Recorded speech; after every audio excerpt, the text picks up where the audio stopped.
Hello, and welcome to today's program, Hot Off the Hill, COVID-19 Congressional Webinar Series, featuring Representative Mac Thornberry. At this time, we'd like to introduce former U.S. Representative Rodney Frelinghuysen. Rodney, you have the floor. Good afternoon. I'm Rodney Frelinghuysen. Welcome to this installment of Greenberg-Troreg's Congressional Webinar Series. Today, this afternoon, we're very pleased to be joined by Congressman Mac Thornberry from the 11th District of Texas. Mac is serving his 13th term in Congress. It is one of the leading voices on national defense policy and the ranking Republican on the House Armed Services Committee. Joining me also for today's discussion is my colleague Randy Forbes, who served with Congressman Thornberry on the Armed Services Committee. Well, thanks, Rodney. And I know that when you and I served in the House with Mac, we always looked to him for his great leadership on defense policy, including when he served as both the vice chair and then eventually the chairman of the Armed Services Committee. I believe Congressman Thornberry became the first Texan to ever serve as chairman of the full committee when he was elected to that position in January 2015. But Congressman Thornberry was always known, as you remember, for his calming demeanor, which was well respected and needed for the debates in the Armed Services Committee, but also his professionalism and his attentiveness to members of both political parties. That's what made him such a very effective chairman and has made him do so well in national defense. So it's a pleasure to welcome him here today with us. Mac, thanks very much. Join Randy and our team in welcoming you. Your district includes Amarillo, Wichita Falls, and many other small towns in the Texas Panhandle. How has the COVID pandemic affected your constituents, and are your local and larger businesses reopening? Well, thank you, Rodney, and it's good to be with you and Randy again. I miss you both on Capitol Hill, but appreciate this opportunity to visit. I can't help but point out, by the way, that my congressional district in Texas is larger than 13 states, including the state of New Jersey, and only just a fraction smaller than the state of Virginia. So what that tells you is we have lots of wide open spaces, and as a result, generally, we have done pretty well with COVID. Now, we do have a lot of meatpacking plants, and so there was a flare-up of COVID around the meatpacking plants, a prison, and so forth. But they've pretty well gotten that under control. And so while you see that the numbers of COVID in Texas going up, in my part of Texas, actually, they're going down, as are hospitalizations and so forth. So we like our wide open spaces. Your colleague, Representative Judge John Carter, always reminded me on the House Appropriations Committee, of course, first of all, of the importance and size of Fort Hood, but in reality, Texas is home to, I think, 18 different military installations, including the Army, the Air Force, and Navy. And if I've forgotten somebody, I apologize. How are military families in those installations, how are they doing during this pandemic? I know built into your bill is a 3% pay increase, which is important at this time, but how are those families sort of surviving in this environment, this very new environment? Well, I think pretty well, and you are exactly right that military families are critical not only to the service members, but to our whole national security. As a matter of fact, earlier this year, Trent Kelly, who's our ranking member on the Personnel Subcommittee, and I introduced a family resilience package for inclusion in the Defense Authorization bill, and I think that most all of that will be included. So they're doing pretty well. Things are opening back up. For example, flight training missions for Air Force bases are back operating and so forth. The biggest issue I hear about with military families, not only in Texas but across the country, is the order that prevented them from moving to one place or another. And once you interfere or stop a military member who's scheduled to move to a different installation, then you start backing up rents and figuring out schools and all of those things that go with that. I think it's going to take some time for us to work through those issues. That's really the top of the list for a lot of folks. This has been a very busy time for the Armed Services Committee, and I'm reminded that you have a number of subcommittees that are marking up this week. I think you had several markups yesterday. You have, I think, 4 today. Can you tell us logistically, how the committee has actually been able to do all the things that normally, historically, you do? Hearing witnesses, having back and forth, given the necessity of remote conversations. How is the bill been put together given the times we're in? Yeah, it's a great point, and it's been challenging without a doubt. We have had a few hearings with administration and other witnesses just to, yes, get the information, but also work through the technological challenges. And even earlier today, with one of the subcommittee markups, members noted that those entering remotely could not hear what the chairman was saying. And so you think about voice votes. You think about all of the ways that we conduct these markups.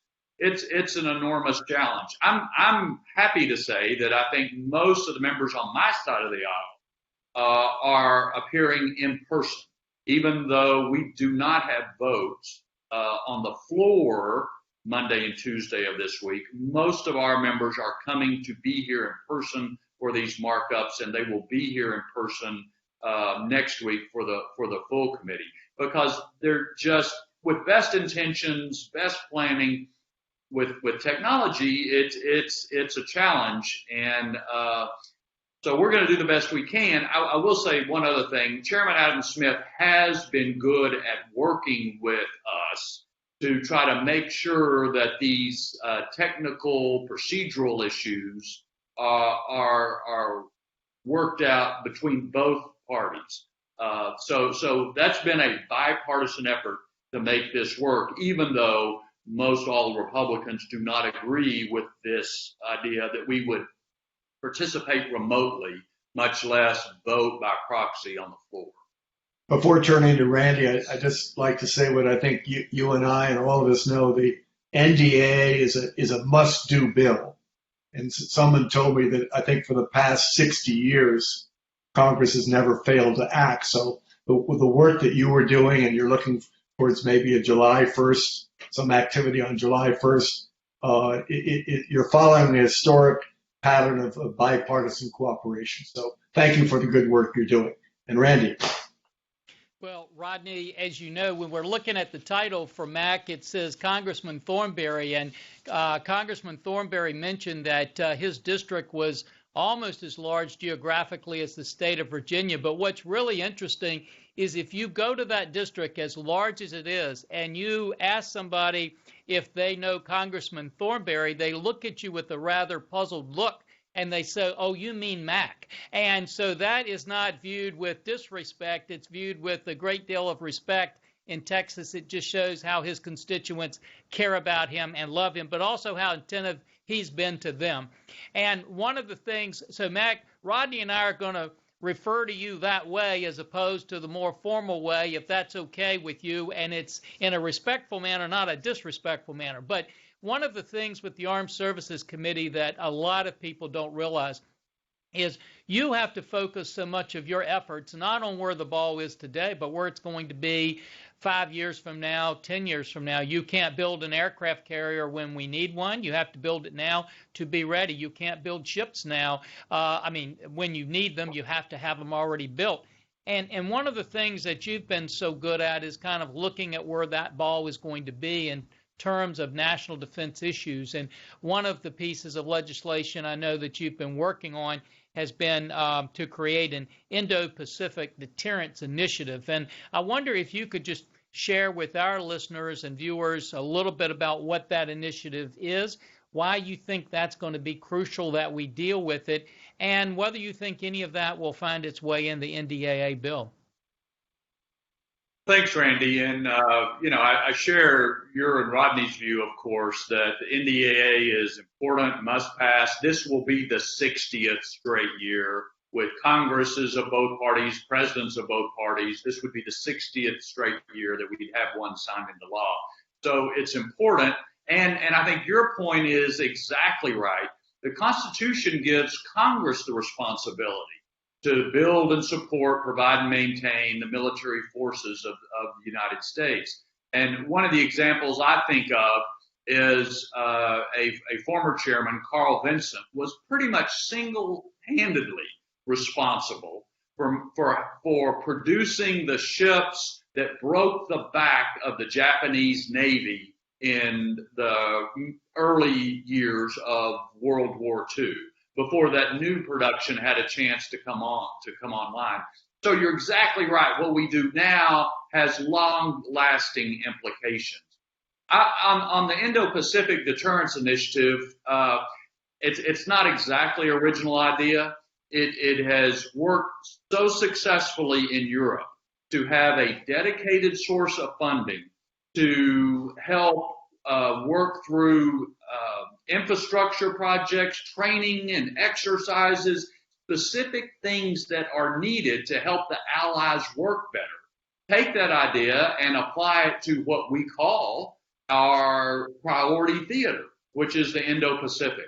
So I think there is a version of that is in the Senate bill. I do think there will be a version in the House bill, although we are still looking at some adjustments to make of it.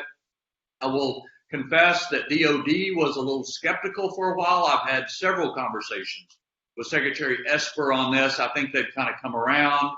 And so as a way to work more closely with allies, also show determination for potential adversaries, and work through some of these issues in our priority theater, I think this is one way that will help.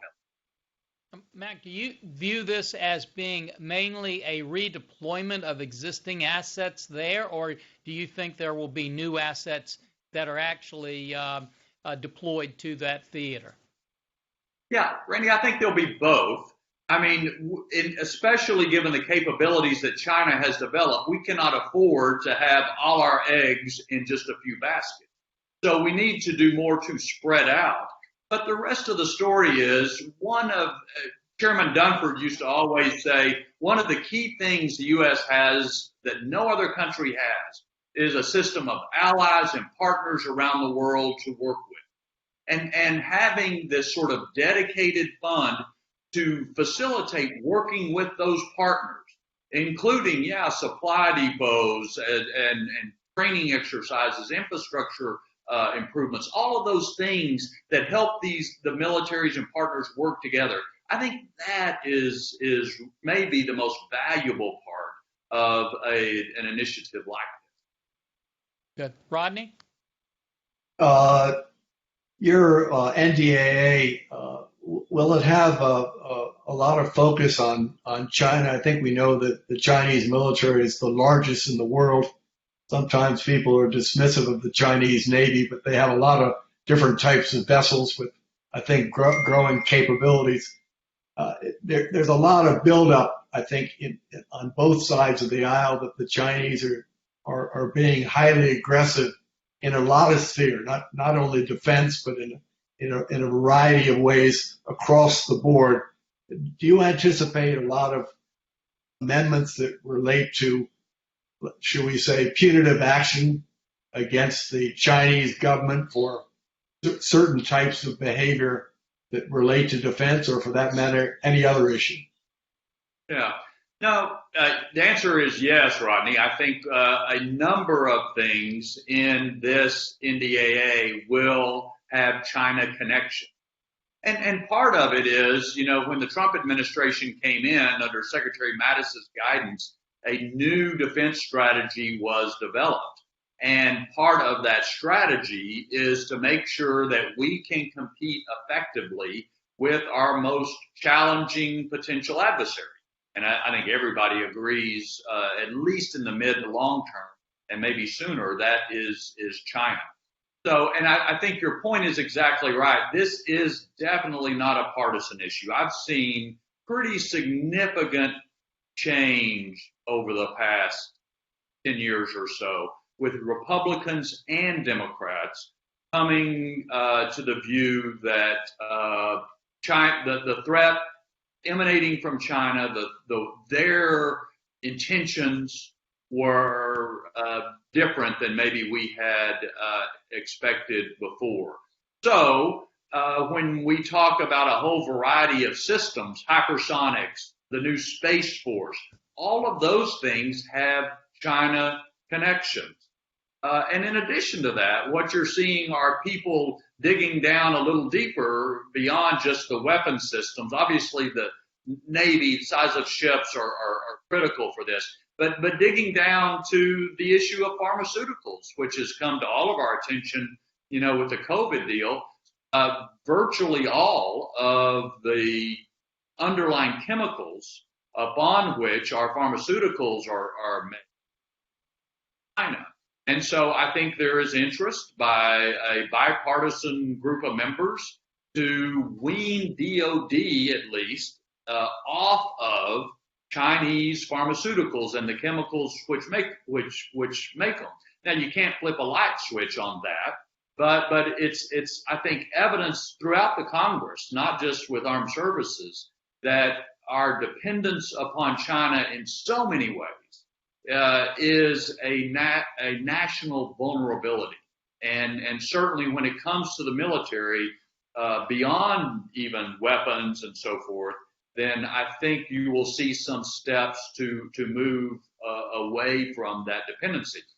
One other example, 2 or 3, maybe more years ago, you had members on both sides of the aisle in Armed Services Committee raising concerns about Confucius Institute, these entities that set up shop on college campuses and then proceed to steal all of the intellectual property they can get their hands.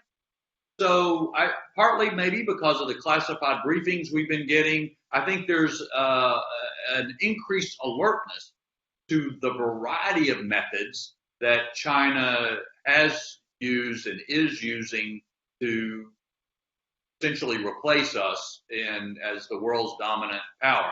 And I guess one other point on this, there is increasing concern about our overall industrial base. So I think we are more alert to China's cyber theft and some of those things that it does, but they also go in and use capital to buy parts of companies and have a whole variety of ways to get the technology that we need and depend on now and in the future to keep us safe. So we haven't got all the answers. I don't think the government has all the answers, but there is definitely an increased awareness and wariness about the Chinese and their intentions. You include in those targets the Chinese have the 5G and 6G security risks that a lot has been written about. Oh, absolutely.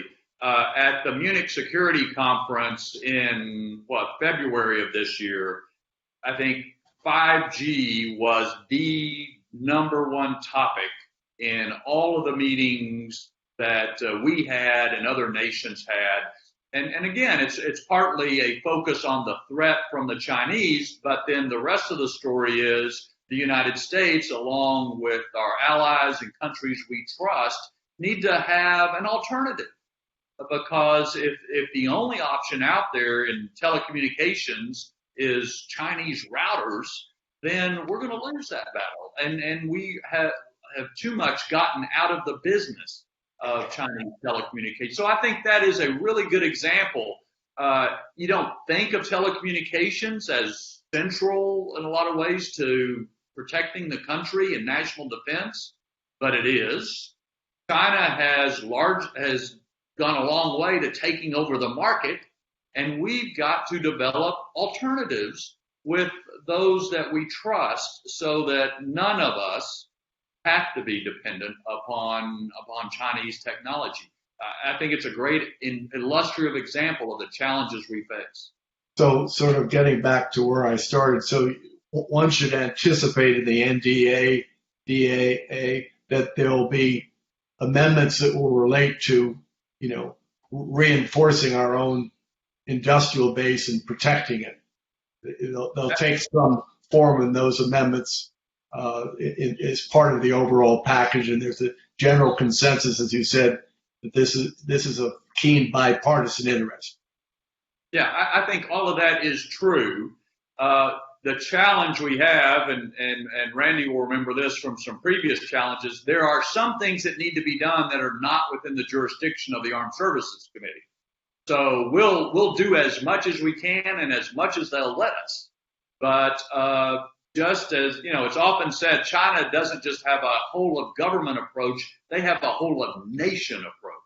And the truth is, for the U.S. to be more secure, we're going to have to have more government agencies and industries in the private sector work for a common purpose in order to be as successful as we need to be. Thank you. Randy. And Mac, you mentioned something earlier when you were talking about the Indo-Pacific Deterrence Initiative. You indicated that DOD wasn't exactly supportive of that initially. And I think sometimes some of our viewers may not realize that within DOD, oftentimes they have factions there that disagree with one another, and that Congress has a very difficult role, a unique role, because sometimes you have to try to give them the deference they deserve, the respect they deserve, but also be a leader. For example, DOD did not want stealth planes. Congress led the way there. They didn't want precision-guided missiles. Congress had to lead the way. They didn't want jointness, and Congress led the way. One of the things you've been leading the way on since long before you sat in the vice chairman seat or the chairman seat was the whole procurement process and procurement reform. You see the frustrations with many of the people who are on this call who are trying to be a part of that process, and you've tried to move what is really a very difficult ship to kind of move.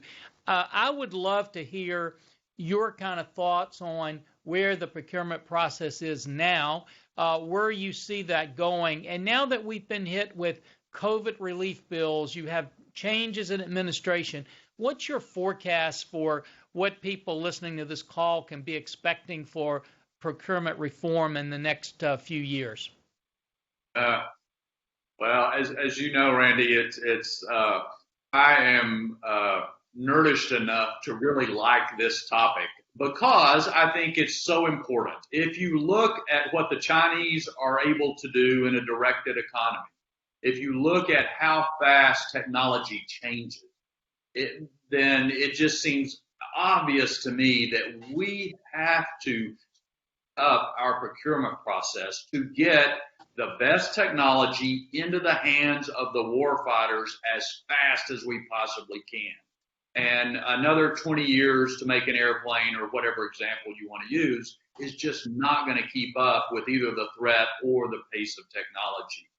So I think, this was a priority for Senator McCain and I when we both became chairman, and we made a number of changes to the law, created a number of authorities.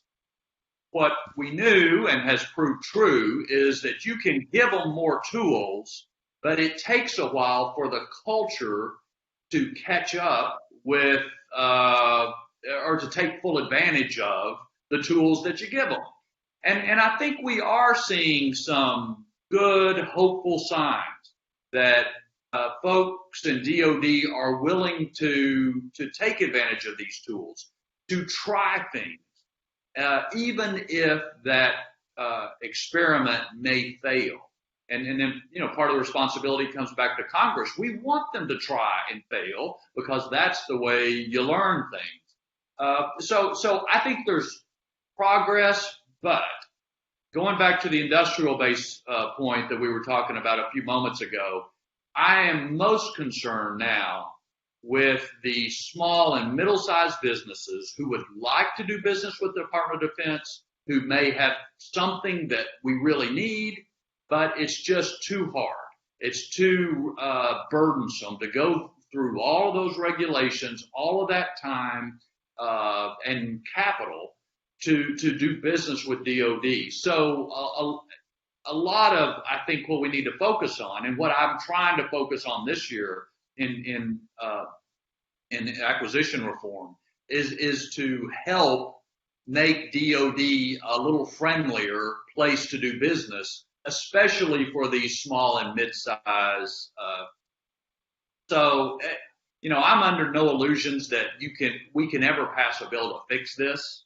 I think most of what we've done has been pretty bipartisan, and so my hope is when I'm done that somebody else will be nerdish enough to take this on with participation from both sides of the aisle, because your point is exactly right.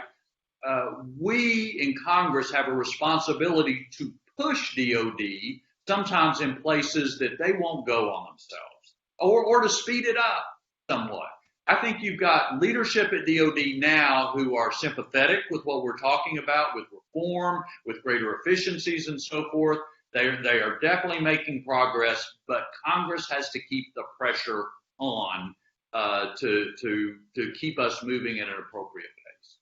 And that last remark is so important. We want to both compliment you for keeping that pressure on, but also for those listening and watching you today to applaud the efforts you've done, but also to continue that. I still remember one hearing you presided over. I don't know if you remembered or not, but you had the head of procurement, I won't mention any names, from DOD, and his opening remarks were bashing Congress from all of the requirements that DOD had for procurement. And we stopped the hearing and literally sent him a pen and a piece of paper and said, write every one of them down that is impacting you. We are going to vote today to remove them. And he just smiled and wouldn't write a single one down, So thanks for constantly bringing that bell, Mac, and we hope we'll see it move. Rodney? Mac, you mentioned earlier on some of our efforts to develop hypersonic weapons. Can you talk a little more about a focus on that type of work and program? Yeah, we're playing catch up. I think that's the place to start. Other countries, and specifically Russia and China, I think by most accounts are ahead of us in the field of hypersonics. And as you well know, it will have significant consequences. If the Russians and the Chinese are able to have conventional or nuclear hypersonic weapons, it will make a significant difference. And so we're playing catch up. We put a fair amount more money into hypersonics development. We clearly have the best people in the world when it comes to projects like this, and they are making good progress. But we are seeing some of the consequences of neglect. And we could also say the same about space control, where both the Russians and the Chinese are ahead of us in that key area. Directed energy weapons is another field. So there are some of these areas that we have either neglected or not pushed forward at the appropriate pace. We're playing catch up. We've got good people, but they need to have the funding and the stability of funding in order to make the most of the opportunities we're trying to give them. And Rodney, you know better than anybody the importance of stability of funding, avoiding continuing resolution, being able to have available for these program managers doing very important work, a full year's funding before them so they can get the most progress. And, I don't want to get off on other topics, but one way Congress can hurt them is by not giving them enough money. Another way is by not giving them their money in a timely way. I don't know what this year holds, but we just ought to recognize that if you're trying to catch up with the Chinese in hypersonics, and you've got to worry about 30-day CRs or whatever it is, you are not going to make the progress that you.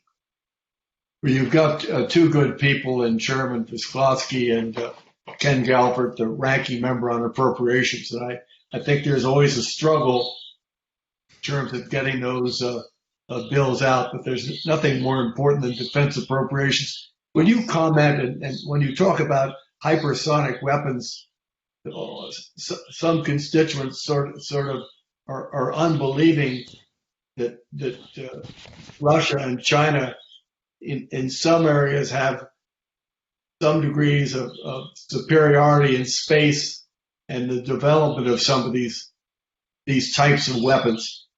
There is often and when people write about these weapons, they don't understand why they're necessary and what our adversaries are doing. I just wondered if you could talk briefly about that equation, educating the public as to why we need to be able to counter such systems and develop our own.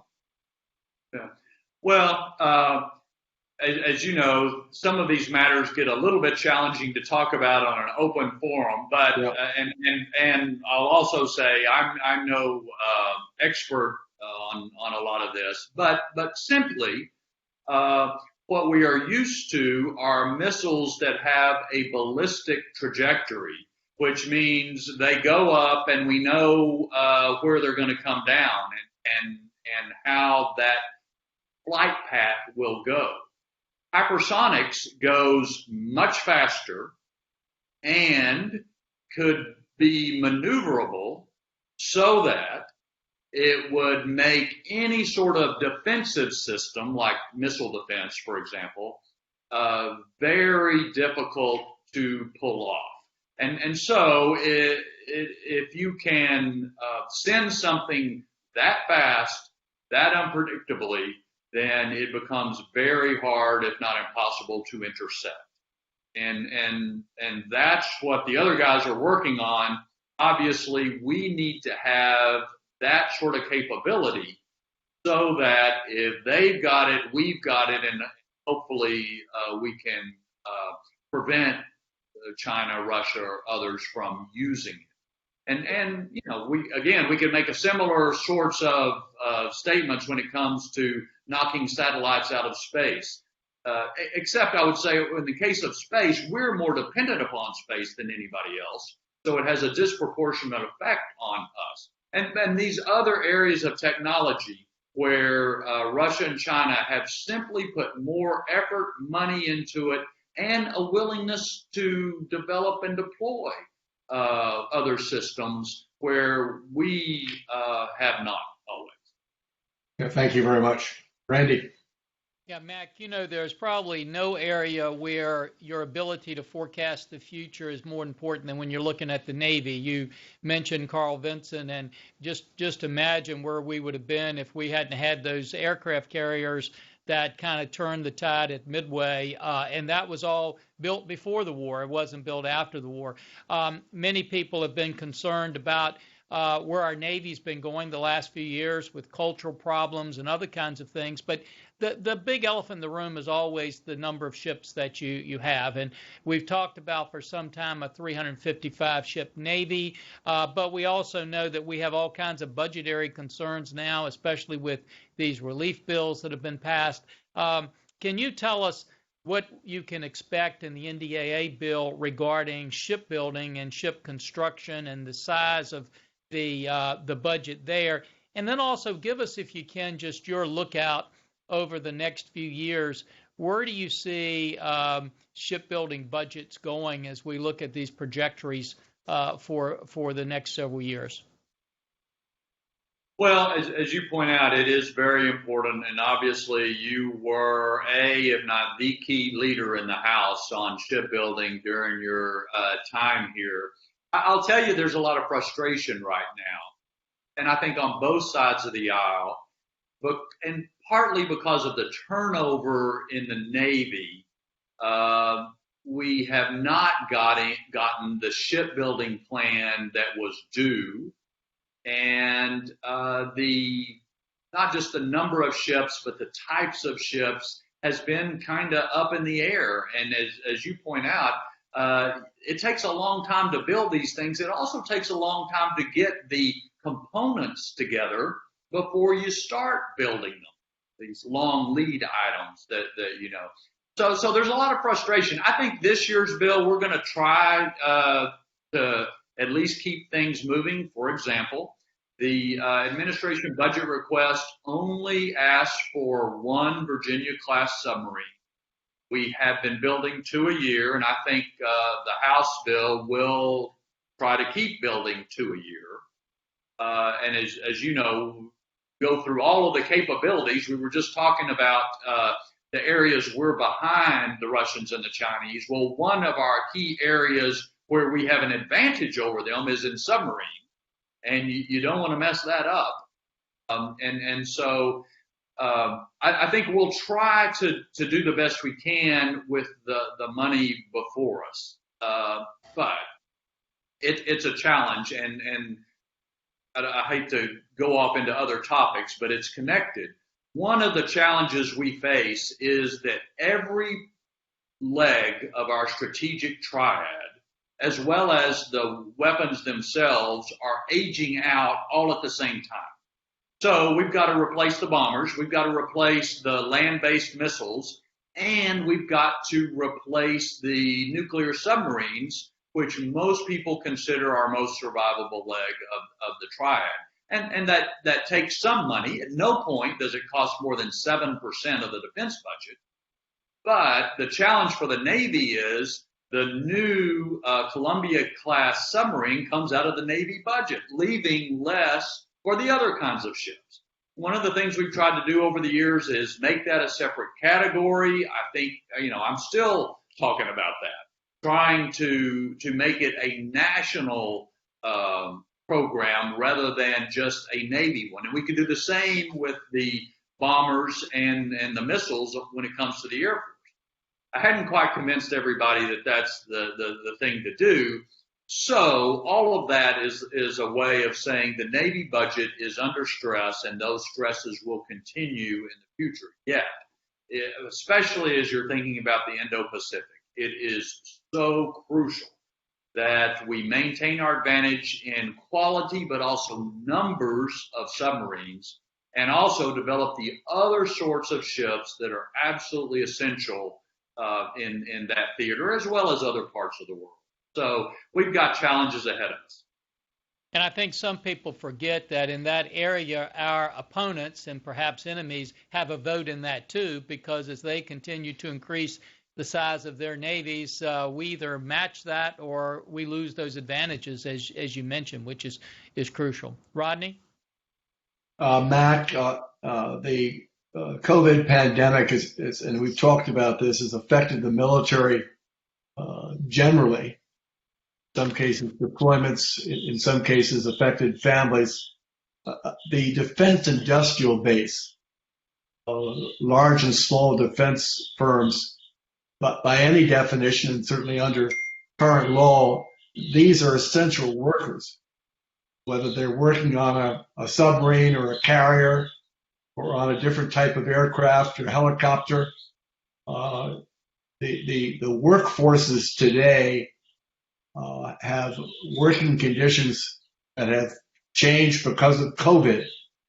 To some extent, what we see within the public, the separation of workers working on, let's say, the next generation of aircraft.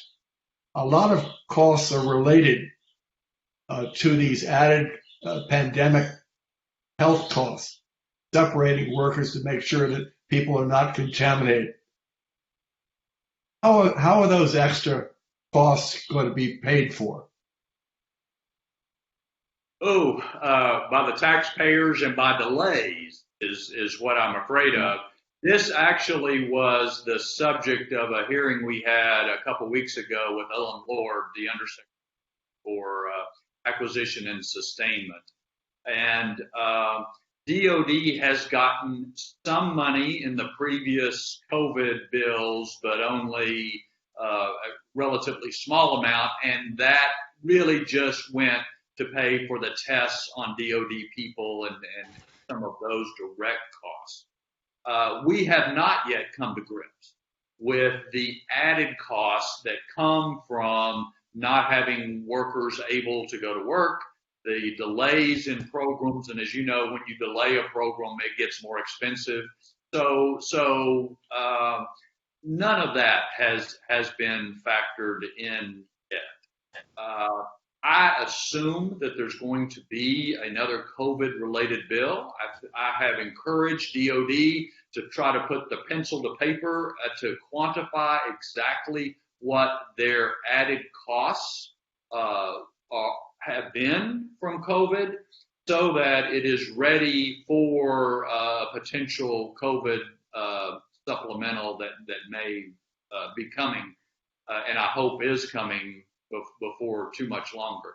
And just to emphasize, it is so important that we keep in mind what you said at the beginning, and that is the importance of our industrial base.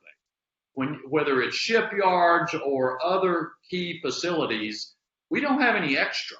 And the people who work there are incredibly skilled, experienced, and if they can't work, or worse yet, if we lose them to other industries, then it has a tremendous effect on our ability to defend the country. And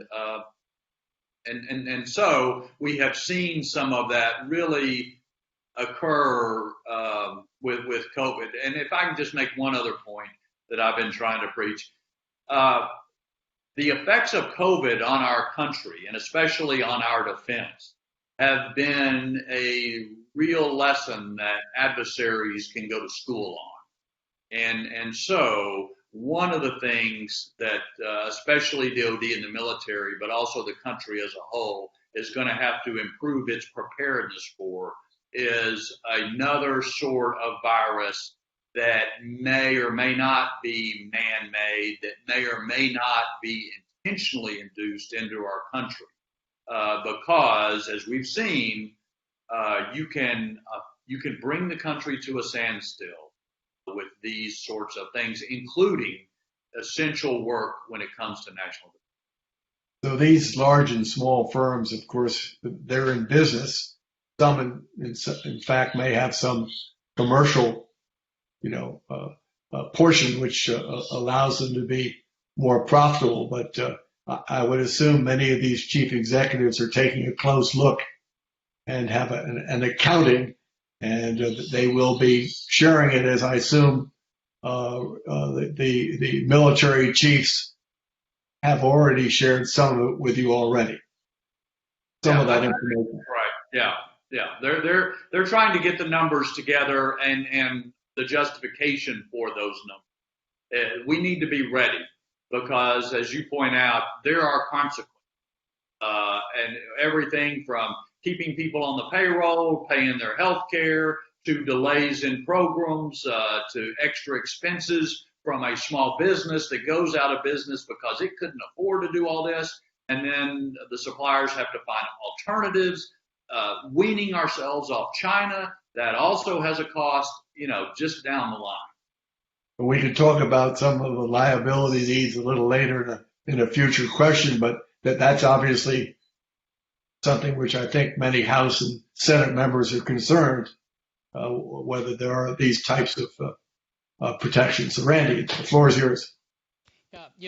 Mac, Rodney and I laugh sometimes. You're probably better at it than us, but we're wrestling with all the new innovations in technology and those kinds of things because you don't have the large staffs that you used to have to be able to take care of many of those things. And he and I both will suffer from this. We will come up to speed on one thing only to be educated on the fact that that is now antiquated because something else came out 6 days ago that is more modern and more up to date. Well, the same thing happens on defense. You know, we're constantly looking at how we can be innovative, how we can look at how the world is changing. You mentioned earlier, just in terms of our ships, how we get the right mix of ships, how we deploy the right kind of planes on the carriers, all of those kinds of things, so crucial in looking strategically. But you have been involved, I know, in attempting to accelerate defense innovation. I know that we probably have people listening in to this webinar right now who have incredibly important, innovative things that they would love to give to the Department of Defense or some other agency, and they just scratch their head at, you know, how come these things can't get in there and help serve the needs that we know are there. You've introduced legislation, I know, to accelerate defense innovation, specifically by promoting some small business technology transfers and public-private partnerships involving the Defense Department. But how do you see those things making their way into the NDAA, and where do you think we need to go with our ability to accelerate innovation in the Department of Defense? Yeah. Well, Randy, as we were talking about a few minutes ago, a lot of innovation occurs with small and middle-sized businesses, many of which are not traditional suppliers for the Department of Defense. So what we've got to do with DoD is become a friendlier customer for these, especially small, middle-sized businesses that may not be traditional suppliers. And so one of the things I've done a number of times in recent years is take visits to Silicon Valley, as well as Boston and Austin and other places in the country where a lot of this innovation occurs, and sit down and talk to people who may have a product like you're describing, but have not really been able to break through with DoD. So that's where a lot of these ideas come from. I think one of the key things is we've done several things in recent years, the Defense Innovation Unit and the expedited authorities for procurement that are good, but there's still this problem, which both of y'all have heard of, the valley of death. So DoD is not bad at funding an idea, but what do you do between the time you fund an idea and get it into a program of record? These small businesses can't keep the workforce on the payroll for 2 or 3 years while you're waiting on the next FIDIP to come up. And so some sort of bridge funding that would help get over that valley of death, trying to make it easier for companies that take private equity capital to benefit from the small business innovation research programs, because there's been a prohibition on that. So looking kind of down below the surface a little bit on the and removing the obstacles that make it harder. Here's the one that y'all will get a chuckle out of. Over and over again in my visits, people have told me I try to look at the procurement laws and it's just so complicated I can't make heads or tails of it. So a few years ago, we started a project to streamline and to rationalize, if you will, all the procurement laws that Congress has enacted over the years and put it in some sort of logical order so that a normal human being who doesn't spend his or her life on this could read through it and understand what's required. So we're going to, I hope, take the next step in doing that in this year's NDAA. Now you think, well, that's kind of silly. It's just rearranging statutes that are on the books. But I have heard it so many times that if it were just more accessible to know what those statutes are, it would make a big difference for my small business. We're going to try to do that. So that's an example of where you dig down a little, see what you can do to be helpful, And hopefully this will be one of those things that's helpful for small and mid-sized businesses. Well, I compliment you on that because, as you mentioned earlier, so many businesses, large and small today, look at the government and just say, we don't, 20 years ago, you were probably the same way. I remember businesses were coming to us saying, how do we do business with the Department of Defense and with the United States government?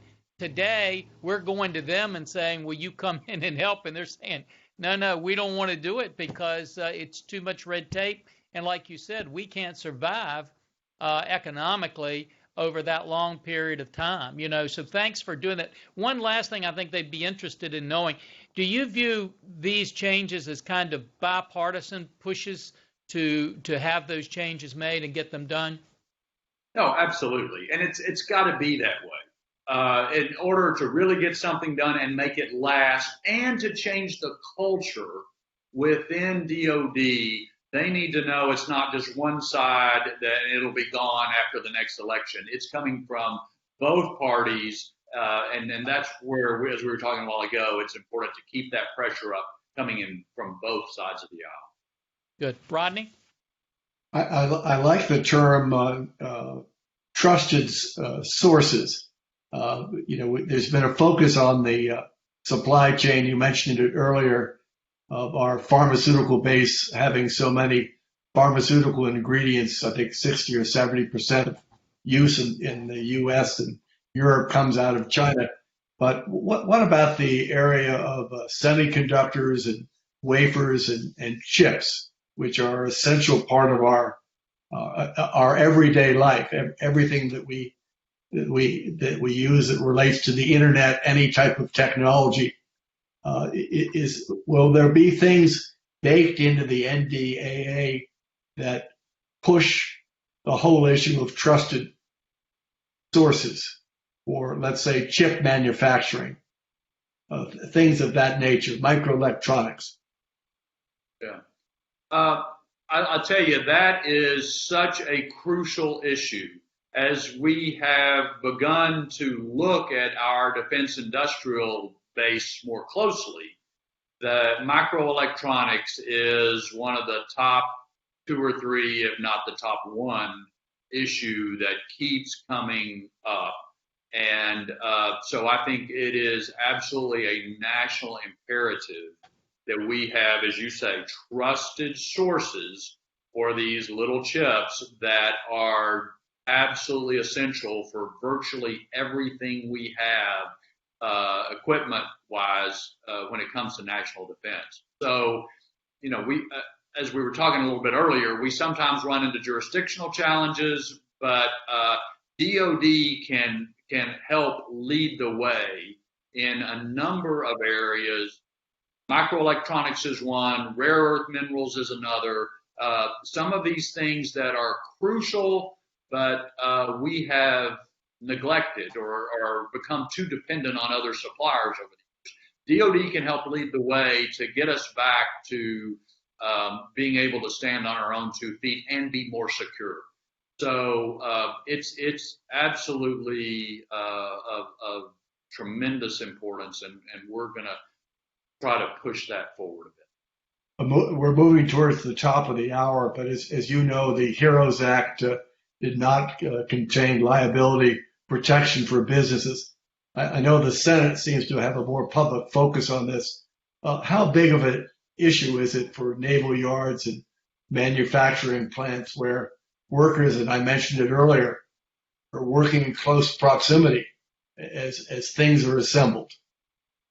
Yeah, no, it is absolutely essential. I think many of us would agree. Yes, it's true in DOD industries, but it's true in industries across the country. And so in my conversations, and I think in many other members' conversations with businesses in their districts or around the country, some sort of liability protection is going to be essential in order to get them back up and running. And I think it will have to be in any further COVID bill. Back to you, Randy. Yeah, Mac, you correctly pointed out the importance of the Indo-Pacific area and how we needed to show our allies there that we're going to be present, we're going to be focused there. A lot of our viewers also deal in European countries and do a lot of stuff with Europe. One of the big concerns we have, of course, is with NATO and this move to pull troops out of Germany. And how would you assess our strength with NATO right now? And also whether or not you think this move to pull troops out of Germany, where you think that's going and what the impact of that might be? Well, as you probably know, Randy, there were 22 House Republican members of the House Armed Services Committee who sent a letter to the president saying this is a bad idea. And I also had an op-ed in the Wall Street Journal shortly thereafter saying, I think this is a bad idea. And a lot of it goes back to what we were talking about earlier with the Indo-Pacific. One, if not our greatest key asset in the world, is our allies. Now, that doesn't mean we don't have disagreements, kind of like a family. And part of this family disagreement is y'all need to do more to contribute to our joint defense efforts. And NATO nations need to. Many of, if not most of them, are on the trajectory to do what they said they would do by 2024, but they can do more. But you don't let a family disagreement break up the family. NATO is the most successful alliance in the history of the world. So I know part of this was to get the Germans' attention, but again, you don't throw, if I can keep using analogies, you don't throw the baby out with the bathwater here. We need to get them to do more, but we need to work more closely with them. Russia is not any less aggressive. It's not any less of a threat now than it was before COVID and I think you have bipartisan interest in the Congress, in both the House and the Senate, to not take action in withdrawing troops from Europe that would significantly damage that relationship. We're getting close to being out of time, but I just want to throw out one more question. You got a lot of balls in the air for Congress, obviously national defense, COVID, but I think people are also interested in how this policing reform legislation and debate might play out over the next few weeks in Congress. Can you give us any idea on the scheduling of that and how you think that debate might unfold? Yeah, I think in the House, we're supposed to debate and vote on the House bill later this week, either Thursday or Friday. The big issue for this Congress has always been, do you want to have a vote to make a point, or do you want to try to get something done? And I don't know the answer on that when it comes to police reform. I read that Democratic senators may not allow the Senate to even bring up their version of it. And so we've seen this time and again with Speaker Pelosi, votes on bills that are exclusively written by either her office or by a few Democrats, no bipartisan outreach. And so in that case, it is just more to make a point than to do something. I think people on both sides of the aisle believe there are things we can and should do in the federal government when it comes to police reform. Most of it's state and local, but there are things we can and should do. And so to take the attitude, well, if you don't do everything I want, I'm not going to let you do anything, is not only short-sighted, but it's just not good for the country and not what the country needs at this point. The country needs healing, and that requires parties working together at least where you can. That's not the attitude that we've seen so far on this issue from folks on the other side. Rodney? Before we profusely thank you, but would you give us two-finger opinion on an infrastructure bill, which I think the speaker's planning to bring up before the 4th of July? I'm not sure you've had a chance to look it over, but it's a quite wide variety of things that are included in there in terms of roads and bridges, broadband, things of that nature, maybe some health costs. That's been one area, and you sort of emphasize it, where there has at times been bipartisan common ground. Do you feel that maybe there might be some common ground when it comes to this issues of infrastructure? Not yet. Everything I just said about police reform applies to the infrastructure bill. It was all Republicans, including our colleague Sam Graves, who's the ranking member of that committee, was completely excluded from developing that bill. You know, it was totally a party line effort. And so, is it possible there could be a bipartisan approach to infrastructure? Yes. Does the country need it? Absolutely. But so far, I don't see the indications that Speaker Pelosi is willing to do that. And so it's going to be more about a point than it is getting something done. Again, to repeat myself, that's not what the country needs right now. Well, I join Randy in thanking you. Randy, to you. Yeah. Mac, on behalf of our entire Greenberg-Trarg family, we just want to thank you for being with us today. I know Rodney and I want to thank you for your friendship through the years, but particularly thank you for your leadership in Congress and being able to share with us and our viewers. We just so much appreciate your service to our country, and thank you for the time that you've given to us today. Well, thank y'all for having me. I look forward to seeing you both in person soon. Absolutely. Thank you, Mac. Thank you very much, Mac. Thank y'all.